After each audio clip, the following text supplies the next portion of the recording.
This is the E-commerce Edge podcast with your host, Jason Greenwood.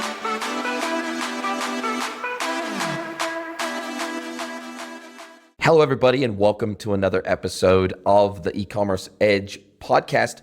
I've got a fantastic guest lined up for you today to talk all things inventory and demand planning for e-commerce. But before we kick off into that, I'd like to ask you all to go ahead and follow and subscribe on your podcast engine of choice so you don't miss out on any of our amazing podcast episodes. We're well into the 400 plus episode range now, and we're really excited about that. We're heading quickly towards episode number 500, and we're having a great time interviewing amazing guests like the one I have lined up for you today. So I would love to welcome to the podcast Bahadir EFEOGLU from Fabrikatör. Welcome, Bahadir. Hi, Jason. Thank you very much for having me. It's amazing to be here, and congrats with more than 400 episodes.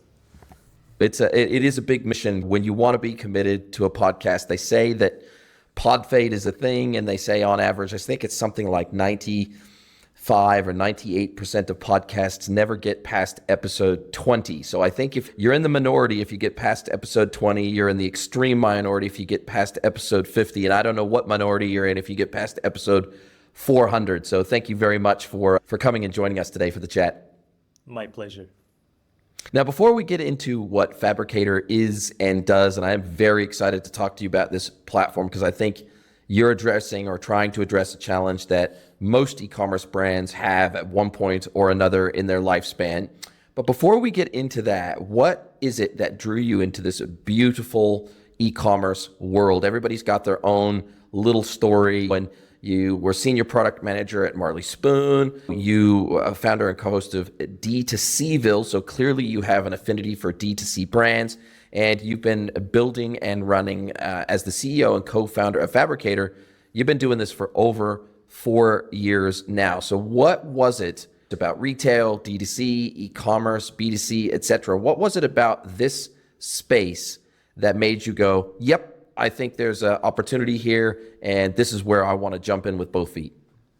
Yeah, it's a very good summary. I think I couldn't have done it myself about the past, because now looking at it from far, it all looks like one big picture, but I think you put it in very nicely. So let's start with this. At the university, I always hated the ERP classes because it was boring. It was like very ancient software that was being pushed onto us in the classes. I was like, there's no way I'm going to do this. Two things I don't want to do: finance and ERP stuff. I don't enjoy them. I'm gonna become a data scientist. And that's how I started my career. I worked at a big telco as a data scientist. I learned how to play with the enormous data, find the patterns in it. So it always fascinated me. But then later on, I started working in a fintech. So I already ran over one of my red lines, and I enjoyed it quite a lot. And then I continued building a career in fintech until I started Fabrikatör back in 2018. Actually, it's been 6 years because we made a pivot in between. My co-founder at that time was working at QuickBooks equivalent of a solution in a local market in Turkey. And he was a very successful developer there. He was leading a team, but we were both feeling a little bit bored with what we are doing. Like, we achieve everything and we wanted to build something ourselves. We call it like there's an itch, like my hands are itching. I want to build something. I want to do my own thing. We did not think big. We were very humble about it. Let's go build something that will be just enough to pay for our beers on the weekend. That's it. And we are just like fresh out of college, like 2-3 years in, no big expectations. We built the MVP of Fabrikatör based on what we have learned from that company he was working at. It was an accounting software. They were serving the SMEs, and SMEs were complaining like they could not do inventory tracking. And it would be a great thing to connect all the invoices, purchase orders, manufacturing orders to a central system. Obviously, that company had a different focus. They wanted to stay in finance. They didn't want to build anything in supply chain or inventory. And we said, why not? Here's an opportunity. They already have a growing customer base in Turkey. We can build an app as an add-on and people just can install it. Then we would not even have any customer acquisition cost because The problem is there. They just need a solution. Yeah, we just built an MVP in a month or two. It didn't even have a name. We called it like Project X, whatever. And then people started to sign up. I think in a month we had 400 signups. We did not even have a payment system in place. They were like, how can I pay for this? Where do I subscribe? We did not prioritize payment gateway because we didn't know if it was going to work. We basically gave them our account numbers. They literally transferred us like $10, $15 subscription fee for 2 months. And we are very pragmatic when it comes to product management. My co-founder is always like that. Until you prove that we cannot scale something, that we are not able to do it manually, I'm not going to build it for you. I built my case and I told him like, look, now we cannot process 20, 30 transactions a month. I think we need to build a payment gateway. That was when, that later on that we built the gateway ourselves. And then, are we frozen? Are we still here? No, we're all good to go. Okay, because video frozen. All right. So, and then we built the payment gateway. We started to think about, can we turn this into something bigger? We continued doing it next to our day jobs and build it. We became profitable with no investment. It was fully bootstrap. And then it was 2020, we saw a bigger opportunity. So we were basically working with the manufacturers who were building products, mostly white labeling those for the brands. And when we were trying to forecast their manufacturing, we realized there is no pattern. Sometimes manufacturing orders, purchase orders are just coming from their customers randomly, and there's no way to prepare for it. So we wanted to get closer to the root cause of the problem, like why do people create these purchase orders? What are the people behind these brands are thinking about it? That's why we started to talk to the brands rather than the manufacturers. And we understood that root cause was that brands did not know what they're doing. They didn't know what is waiting for them 6 months ahead, thinking about the lead time, thinking about the cash flow constraints. So we're like, wait a minute, there's tons of MRPs out there, like material requirement planning solutions, but there's very little inventory planning, demand forecasting solution for D2Cs out there. And when we turned our face to D2C space, it was just Shopify. Like it had the biggest chunk of customers for us to easily connect, test, and iterate our product. So that's why in 2020 we made a pivot. We went into that space. Of course, in between, while I was keeping my day job, I was working at a giant D2C called Marley Spoon. It's also known as Martha Stewart's Marley Spoon in the States. So I've seen big companies also solve these problems faced with the inventory challenges, especially for perishable goods. Yeah, then I took that learning. I took my passion of solving a complex problem together with my co-founder. And we made this big step of making a pivot. We moved from the manufacturing side to the brand side. And since 2020, we are solving the inventory challenges for D2C brands. Scratching an itch is such a key theme, I think, of many of the people that we have on the podcast that are building products, they're putting out things into the world, they're putting out services in the world. They are scratching an itch. And that seems to be a very powerful motivator when you see a challenge in the market, you see a problem in the market, you see no solution, and you basically go hammer and tongs at it until you figure out a solution or create a solution. Now, one of the things that I find very interesting is that the vast majority of like hardcore ERP platforms, not your standard accounting platforms like your QuickBooks, your Xeros, your smaller accounting packages, they don't usually have any form of demand planning. They don't have any form of inventory management. They don't really have any tooling to be able to help smaller brands that can't really justify yet a full-blown ERP like an SAP or an Oracle or a NetSuite or a Dynamics 365 or something like that. When they're really not quite at the scale yet to justify a full-blown ERP with a demand planning module built in, they need a stopgap measure to get them to that point. And it feels like that was a niche that you identified very early on, that you said, okay, when these D2C brands are, say, sub $10 million a year in revenue, 0 to 10 million, say, or 0 to maybe $20 million in revenue, they need something to assist them with demand planning, inventory management, inventory planning, demand forecasting, demand architecture, all that sort of stuff. It feels like you identified that real middle of the road gap, that middle market gap, that you said, hey, look, once they move up to a full-blown ERP, they probably already have this technology built into their stack. But when they're still small-ish, they need something like us to help plug that in and give them some form of modeling capability, some sort of planning and forecasting capability to be able to plan their cash management, their cash flow, how much inventory they hold. What is the also coming into this equation is the concept really of what does scalability look like for us? What does our unit economics look like? And therefore, what is the contribution margin at a SKU level? And also, what is our throughput at a SKU level so that we can figure out, okay, how much inventory do we realistically need to hold based on this average throughput combined with supplier performance? Because supplier performance plays a massive role in how far in advance you need to order, also in how much inventory you need to hold of that given SKU. So there's a lot of variables or inputs when you're starting to think about demand planning or inventory planning. And were all of these things swirling around in your mind when you were thinking of building your product? Because it's a lot to consider. Yeah, for sure. It's a big chaos because I think like biggest concern here is bridging the gap between demand planning and supply planning.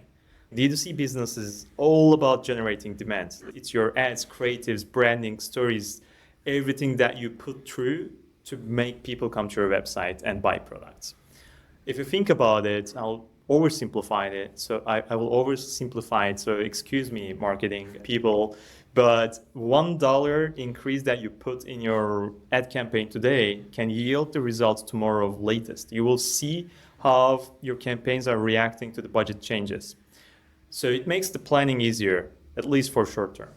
But for supply chain, it's the opposite. It's very much delayed. I don't know if I pay double to my supplier today, whether my products will come in with 2 times better quality or 2 times faster. There is no guarantee. And most of the time, you cannot even get 2 times products because there are like minimum order quantities, there are batch sizes you need to respect to. Maybe the capacity of the supplier is already booked. The game is very different. But if you want to be successful in the D2C space, you need to master how to make these two dynamics dance with each other. And the struggle that I've seen with the D2Cs that I was talking in the early days, they're like, there's a gap of 6 months because of the lead time. And I'm trying to plan my cash flow. What if I put 30% of my cash for something that's going to come in 6 months, whether I will be able to sustain myself with all the products that I have on hand, so I can still have some marketing budget to sell the products that I will receive in 6 months. So this was a very complex problem to solve, and everyone was frustrated with it. I think the ones who are coming from business or consultancy background, they put their Excel ninja skills in use and built amazing sheets. But maintaining the sheets were the pain afterwards. Like, just the moment you feel like, all right, I'm done. I built an amazing system. I know what's in my inventory. I know the rolling averages for the last 2 to 3 months. I can use it for forecasting. Cool. But you build something so complex. How are you going to feed that monster every week, every month when you're going to create your purchase order? It requires data. To Shopify, download the data, but you also have to think about your bundles. The bundle data is not coming in the way. The single inventory is coming in. So it becomes complex, right? And due to the confusion they have, in the end, they just decided to go with a gut feeling. I think we're going to grow 10% compared to last month. That's what we're going to do. And when they do plan for 10% and they actually overachieve it, they go out of stock, they are confused whether they should be happy or sad. I'm happy because I reached my target. I'm sad because I knew I could do better. Who can tell me what I can achieve in a more structured way? They look around, they look for consultants. Oftentimes they hire virtual assistants from like Southeast Asia who's going to help them with putting this data into Excel. But these are all just like band-aids. I'm not saying these are bad, but these are just the things that they go through until they find a solution that works for them.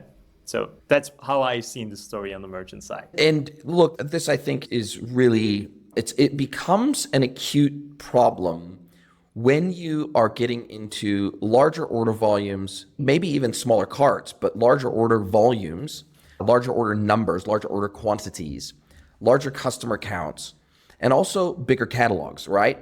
If you have only 50 products in your catalog or 20 products in your catalog or some of these single product websites or 2 product websites that are really all about trends in the market, then you might only buy in 20,000 and then when you sell out, you move on to the next hot product.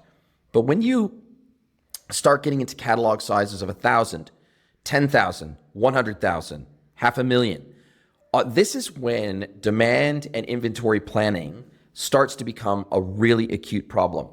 That becomes exacerbated when you have more than one supplier, and especially if you have more than one supplier per SKU. Because now all of a sudden you might have different price points, different COGS associated with a SKU depending on the supplier, depending on the shipping method or speed, depending on the quantity or volume that you buy per order, depending on the lot sizes, the inners and the outers of cartons, etc., versus broken lots. There is quite a lot to consider when I've gone in and I've started to consult some of these larger brands, particularly B2B brands, which is where I specialize. Their catalogs, by definition, are typically 5 to 100x the size of your standard D2C or B2C catalog. And they're rarely just a manufacturer. They're also a distributor. So they do some manufacturing of products, maybe 10 to 30% of their catalog, but then the other 60 to 70% they're a distributor for so that they can come to market with a full and complete solution. So not only are they trying to manage and understand their internal delivery of manufactured goods and all the inputs that go into those manufactured goods, but then they're also trying to do inventory planning for all of the supplementary and distributed goods that they buy from other suppliers. So when we think of all of the inputs that would go into any kind of spreadsheet or macro or anything like that, the complexity scales exponentially with the scale of the catalog, not linearly. And so this is where a standard one-size-fits-all calculation for inventory control across a spreadsheet, it doesn't work. There's just simply too many inputs to consider for that to be accurate down to the SKU level. And so at best, you get a generic min-max setting that typically gets loaded into your ERP or your inventory management system. So you set these min-maxes, they maybe are somewhat dynamic, but maybe not. And this is when we start to run into real challenges of capital being tied up in inventory that isn't moving, not freeing up capital for inventory that is moving and that you may need to buy more of in advance. So I guess what you're trying to say and what I'm trying to validate here is that it's the sheer volume of inputs that come into a really effective demand and inventory planning model that kind of precludes you being able to run all of this in a simple spreadsheet model. 100%. I think 2 things came to my mind while you were explaining it. One is analysis paralysis, because there's too much input going in. And the second is the pain just increases with the number of SKUs they are managing. I think that's also why most of our customers, I think our ICPs, usually fashion brands in apparel space, because 10 different t-shirts, 5 different sizes, 5 different colors, you're already above 200 SKUs you're managing only for 10 models. And it easily increases to tens and thousands of it. So it becomes actually very difficult to manage. In order to make it easier, we had to break it down into different steps. Like, we start always asking, what do you want to get out of this software? And funny enough, like you mentioned the min-max levels there for the inventory, most of our early stage customers who are still making like less than $1 million a year, they always ask like, where do I set the minimum stock? And I have to explain them. There's no minimum stock in our system. That's not how it works, because setting something minimum or maximum is not proactive, it's reactive. So you take an action when you hit the button. You take an action when you're already too late. And your store is changing every day, like how people buy your products, which products are being bought, the trends are changing. If you were running an ad campaign, for example, you wouldn't just let it run for 30 days without looking at the results, right? You're very much obsessed with checking how it is doing, tweaking it, optimizing it, putting the winning ad in the front. Why don't you do the same for your inventory? It's actually the part that requires more attention because it's tying up capital. That's where most of your money is sitting in the warehouse, or maybe not even shipped yet. It's in a container, or it's in the form of a raw material, not there yet. First, I always have to break this understanding. Min is not what you're looking for. What you're looking for is a dynamic system that is pulling in real-time data and always giving you the latest result about what is your days until stock per SKU, per category, and what action do you need to take. That's why I simplified it as much as possible on our replenishment page. It just gives like answers to 3 questions, vital questions that buyers are asking. Which products do I need to restock? When do I need to restock, and how many? And all of these 3 questions can be answered by Fabrikatör based on the simple inputs like user inputs, lead time, supplier, days of stock preference, because every company has a different cash flow. So do you want to restock every 30 days, 60 days? What do you prefer? And then based on these simple inputs, we give them the answers that they're looking for, which they can visit every Monday when they're going through their inventory and create the POs. Of course, this gets more elaborate when they go into different suppliers, but that's also handled within the system. So as a D2C operator, only thing you need to think about is I have my targets, I know my demand, this is where I want to go with my marketing campaigns, and my whole team is working against that target. What can I do to bring the right products at the right time into my warehouse so our growth will not be stalled by the out of stock issues? So that's our aim. That's why we keep all the complexity in the background, handling it in our algorithm, and just spitting out the simple answers. And people coming from like retail background, they sometimes feel the app is not competent enough to answer their questions because they've been working with systems like SAP. They've been working with more complex ERP solutions, which just looks very complex that no one else other than them can use it in a company. When we give them such tool, they feel like threatened by it because it's so simple. The founders can use it, the marketing person can use it, and as a buyer or merchandiser, someone with an experience can actually get more benefit from it. But this is the reaction that I get from the experienced people who've been working with ERPs. But in the end, they love it. They just love it because it gives them a lot of ample time to focus on other things, optimize things in the warehouse, maybe focus on the processes rather than working with the spreadsheets and pulling in data. And how do you deal with the fact that most brands nowadays, they're omni-channel, meaning that even if they're digital-only business, they're selling across maybe a Shopify store, they're selling across Amazon, they're selling across eBay, they're selling across social channels, and not necessarily, depending on their integration architecture, not all orders are actually flowing through their e-commerce platform. And so clearly you need to know what transactions are happening across all channels, not just their e-commerce channel, their D2C e-commerce channel. And so how are you getting data feeds into the platform? I know that you've got out-of-the-box integrations with many of the major e-com platforms, but where you need to be pulling data from other channels, maybe it's Amazon, maybe it's whatever, how do you get that data? Because in many cases, these companies, they're so small, you don't have an ERP to plug into. You don't have an ERP to integrate with.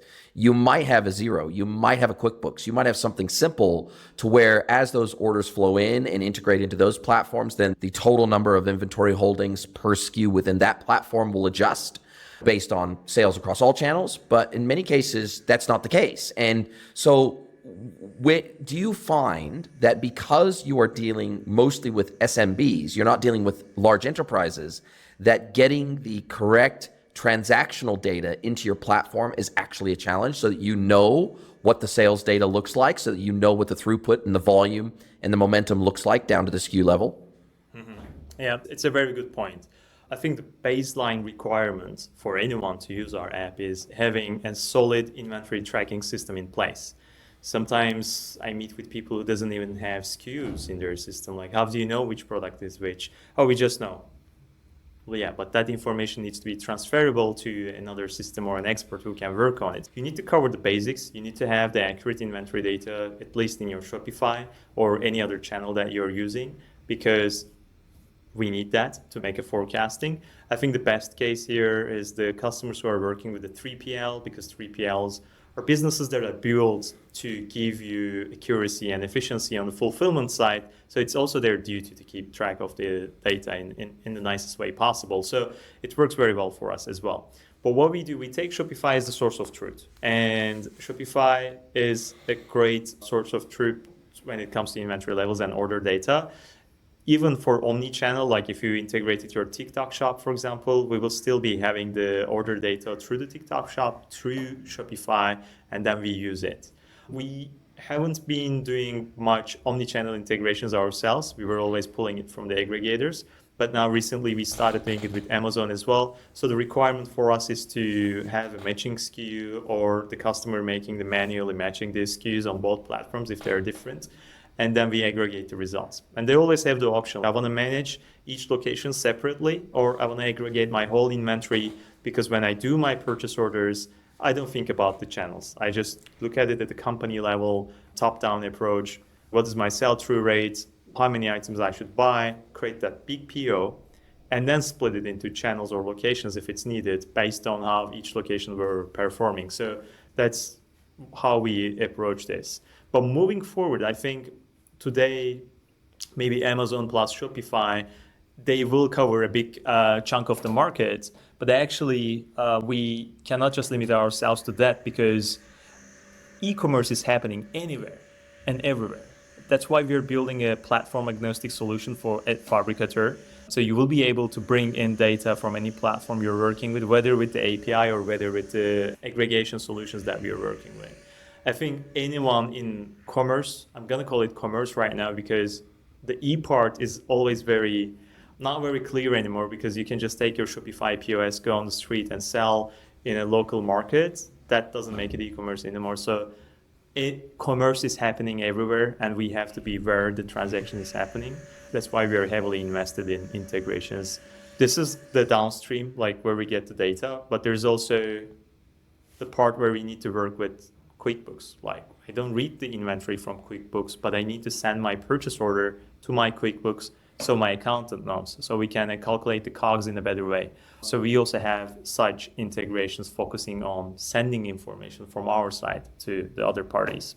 And how do you think about your platform in relation to other platforms out there that claim to do similar things, right? If I was to log into the App Store today in Shopify, and I was to Google inventory planning or demand planning or anything like that, I'd probably come up with 20 to 30 apps that claim to do something similar. There's some pretty famous ones out there. Inventory Planner, which has famously got bought by Sage. There's Predico. We've even featured 2 or 3 of these apps on our podcast before and had discussions with them about the gap that they see in the market. And everybody seems to approach it slightly differently. There's always this one little hook, or there's this one little difference, or this one little gap that they identified that no one else seemed to hit the nail on the head with. And so they thought, man, this is a blue ocean opportunity for us to build something really, truly differentiated and unique. So for you, when you think about your platform in comparison to some of these other lighter weight inventory planning platforms that are completely independent of ERPs, where do you think you sit in that stack? And what would you consider your UVP, unique value proposition? What is it that you think differentiates yourself from some of those other platforms out there trying to tackle the same challenge in the market? Yeah. You counted the very good names, actually. We had an influx of customers coming from Inventory Planner because it was too complex for them. Even though, like, before they were acquired, their prices were quite reasonable, $99 a month. So the SME part of the market could use it, but then it became relatively expensive. Even if they had the economical prices, people were not able to get the full potential out of that solution. It's a great solution. It was built by mathematicians behind. I have a huge respect of the complexity that they are able to manage, but it has a learning curve. And as someone who's from the e-commerce space, it took me a couple of months to understand how to use it. So in the end, I said, okay, it shouldn't be that hard. Like, we will compromise on a couple of customizations, but we're actually going to do something that is as easy as any e-commerce founder can use. So we could focus on the simplicity. But at the same time, what I understood, because we started the company right before the pandemic hit, and this was when everyone's forecasts were just inaccurate because there is no way to forecast what's coming up next. I always give the example of the ship being stuck in the Suez Canal, where the whole world stopped, inventory problems started to occur. So no one could actually forecast such thing, right? Even though we do our best to forecast with the highest accuracy, there's no way to do that. But what is the plan B? If I was a merchant relying on a forecast and then I run out of stock earlier, what are the tools available to me? So all the solutions that you have counted so far, they are sitting at the back office. They are helping you to increase your efficiency, make you more confident with your purchasing decisions, yes, but none of them are actually helping you when you run out of stock. None of them are promising you to make more sales. That's what we do differently. While we do inventory forecasting in the best way possible, simplest way possible for everyone to use it, we also cover the out-of-stock cases with the backorder automation. Let me explain this case. Like when you have a purchase order incoming from China, you have 3 weeks until it will be in your warehouse, but you ran out of stock earlier than you thought. We automate the backorder process. We know how many items are coming in transit that's going to be in your warehouse. So we change the out-of-stock page on your Shopify store, change the button to pre-order. We print the estimated arrival date based on the actual purchase order data, which you can always change. And then we start taking back orders, being very transparent to the consumer too, that there's no lie. This is a back order. It's going to be shipped in 3 weeks. If you still like to buy it, it's available. So when you look at the revenue graphs of like products that has been selling well, but then out of stock is just crashing them, we smoothen that crash. You're not going to maintain the same conversion rate with the back-ordered product versus in-stock product, but it's not going to be zero with the back-order automation. So it's like the safety net protecting you from that hard crash. So we take back orders. We also sync this information to Klaviyo because back orders can get very nasty when there's a delay in the supply chain, and there's always a delay. So if people bought your product as a back order, and then there's a delay in the supply chain, there's nothing you can do but go back to these people and be true and say, there is a delay and we'll keep you posted with it. If you want to sweeten the deal, you can give them like a $10 gift card for their next order, even turn them into a repeating customer instead of them asking for a refund. But all of this is an operational nightmare. You have to go back to your Shopify admin, find who placed the back order, and are they affected from this batch that is being delayed? If yes, find their emails and send them an email. That's a nightmare. And that's why many merchants out there are very reluctant to do back orders. So we fix that problem. We automate the whole process. We only sell as much as that is incoming. If there's a delay, you just update the arrival date of the PO. Because of our Klaviyo integration with that, you can just trigger an event, which is going to send an email to all the customers who are being affected from the delay. And then you will have very little refund requests or maybe customer complaints, because I've seen we decrease it down to 80% less customer support requests among all the pre-order related requests because we were automating the whole thing. Just to sum up, yes, we do inventory forecasting planning. This is the back office part of it, but we also take care of the situation when you run out of stock. We give you the safety net, which is helping you with boosting your revenue, even in the difficult situation.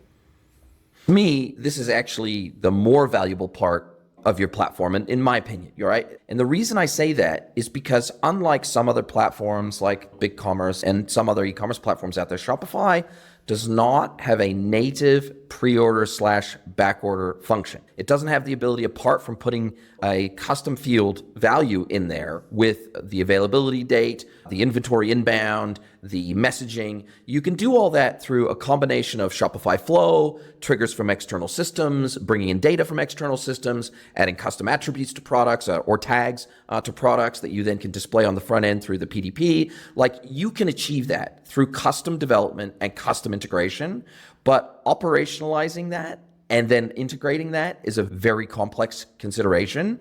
Or you need 2 or 3 other apps to also plug in to help manage your pre-orders, your back orders, your visibility of inventory, as well as availability dates, etc.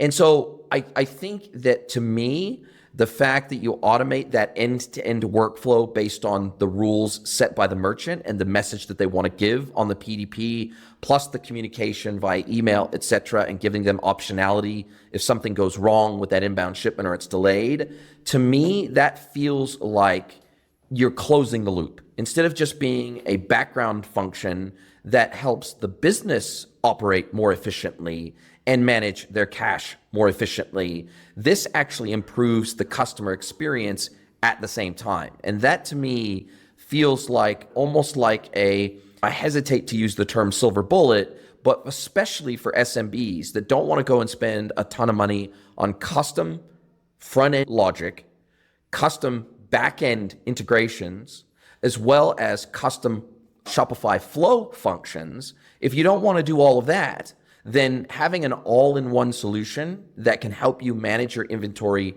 manage your demand, manage the throughput, plus help manage the customer experience associated with that at scale across catalogs of, this feels like it feels like you have had a lot of empathy for the people who operate in this space and the fact that they are oftentimes very small teams and they wear a ton of hats.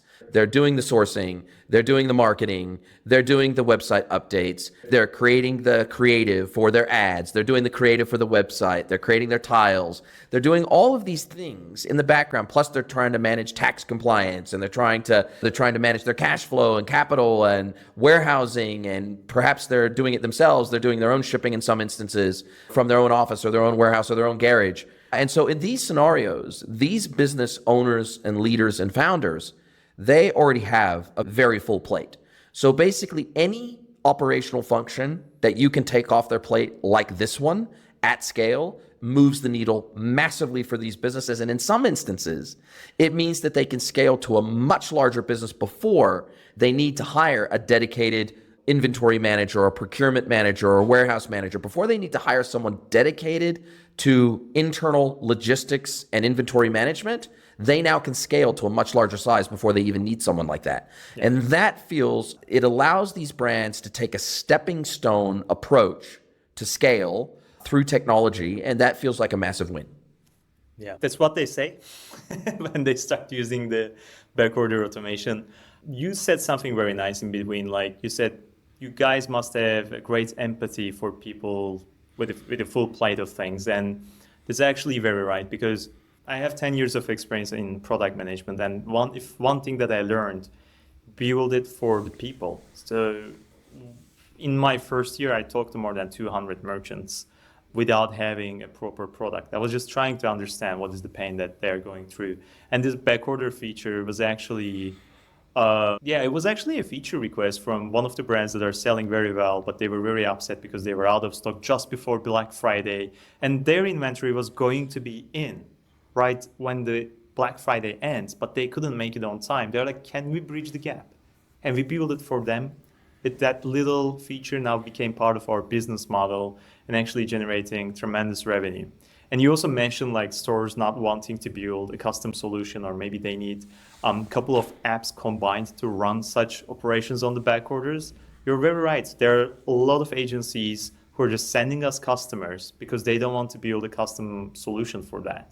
Like, agencies are going to make money from building the custom solution, but they still don't want it because they know anything that they build by ignoring the supply chain or the purchasing aspect of things is going to fall short, and the customers are going to complain. So they're not after their short-term gains. They're looking for a solution that just works for automating back orders. That's why we get a lot of inbound requests from agencies to introduce Fabrikatör for their customers to take back orders. And I'm actually proud of this because I've heard many merchants saying, thanks to you, we're not only making more money, but we're also saving up time. I've never thought a back office tool would do that. And this goes back to my own personal story in the college, working with these ugly ERP systems and saying, I will never use this again. I will never be in this space. I wanted to build something that people want to revisit it every day, want to open their dashboard, be happy about it, be part of their success. So I think we are getting there. I love that. And the other thing is, I don't think it's just back orders that this would be beneficial for. It's also pre-orders. So if I add a brand new SKU to my catalog and I've got a due date of 2 weeks, 3 weeks, 4 weeks out, without some form of customization or some other pre-order app that I would plug into my Shopify store, I wouldn't be able to pre-sell that product. And so I think, and also tying that back to inventory availability, due dates, any changes to that, etc., that feels like also being able to get a jump on orders before that first lot of stock even arrives. And this goes back to your use case of fashion brands. They do, sometimes it's weekly drops, sometimes it's monthly drops, sometimes it's seasonal drops, sometimes it's a combination of all three. And what they want to do is they actually want to pre-order so that they can actually assess demand, particularly for down to the SKU level, the color, the design, the size. They want to assess demand in advance, as far in advance as they possibly can, ideally even before they place an order on their contract manufacturer or their supplier. And this allows you to be able to do that even if it's a brand new SKU to your catalog. And that feels like an additional string to your bow. Oh, yeah, you just hit the nail because again, this is coming from the customers. And when I built this, I didn't think about it. I didn't think about this use case, but here's what they do. I think you can use it as a playbook. Before the summer season hits, they're trying to figure out which styles are going to be popular. And they're in a highly competitive market. There are probably a couple of other manufacturers in China who are producing for their competitors as well. And it's a copycat market, but if you have the first moving advantage, releasing the colors before the others, releasing the styles that will be popular this season, you can actually lead the game by starting early. How did they do this? They just released a bunch of different styles as a pre-order by using our automation.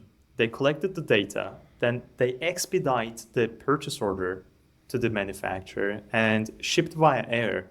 So the first batch of products with the based on the data would be in their warehouse before their competition has it.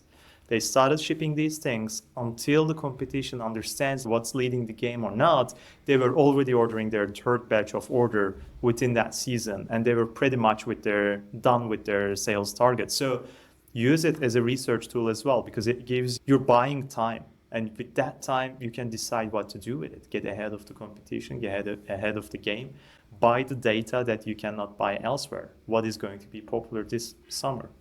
Here we go. You can take it.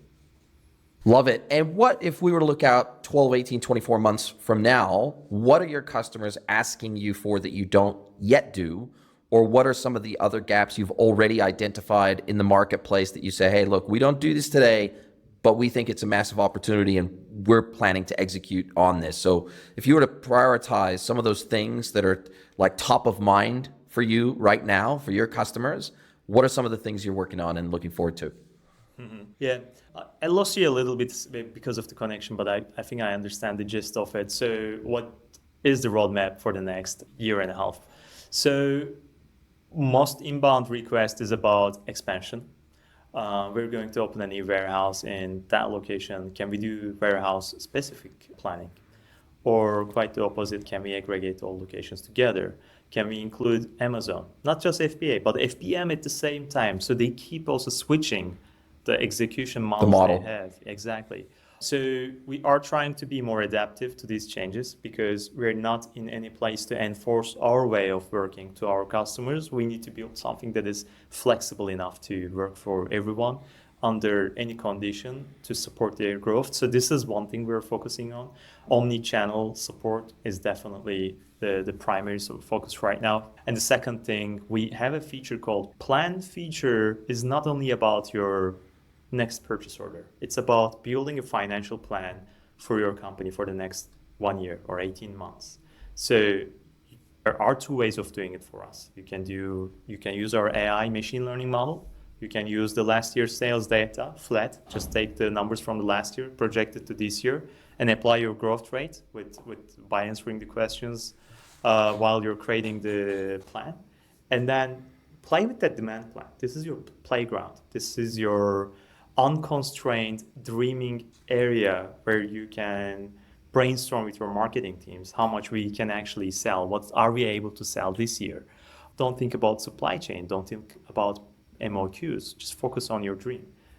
Once they do that, we translate it into a supply plan, considering the lead times, supply requirements and everything. And we just provide them the list of POs they need to place every month in order to reach that demand plan.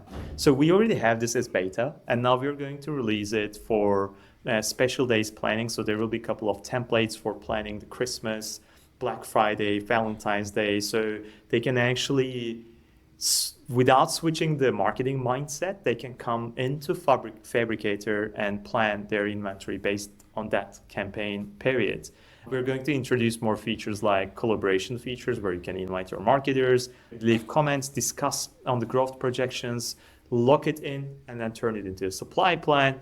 But lock it in doesn't mean that it's going to be static. It will still be updating with the dynamic changes in your store. So this is the primary focus, because I do think this is not just a problem for Shopify or e-commerce.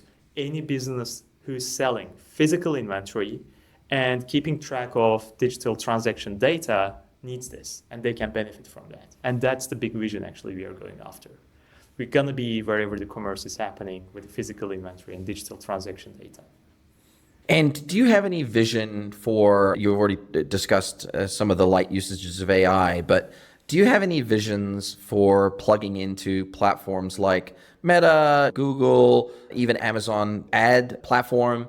Do you have any visions of ultimately plugging into these, or even plugging into platforms like Northbeam or Triple Whale and looking at attribution, looking at the impact on demand when we run campaigns against specific SKUs, when we turn them on, when we turn them off, what that does? And also not only helping to inform the marketing of that and what those levers are that you can pull and when it's recommended to do, but also watching the impact on demand and therefore trying to forecast changes in demand with changes in marketing initiatives and marketing campaigns. Is that something that you're looking at potentially bringing into the platform as well? We do. A lot of people have the expectation of integrating a marketing channel will increase the accuracy of the forecasting. We have a different experience and view on that. I still believe the biggest and most important input here is what comes out of the forecasting model plus your assumptions, your ambitions as the merchant.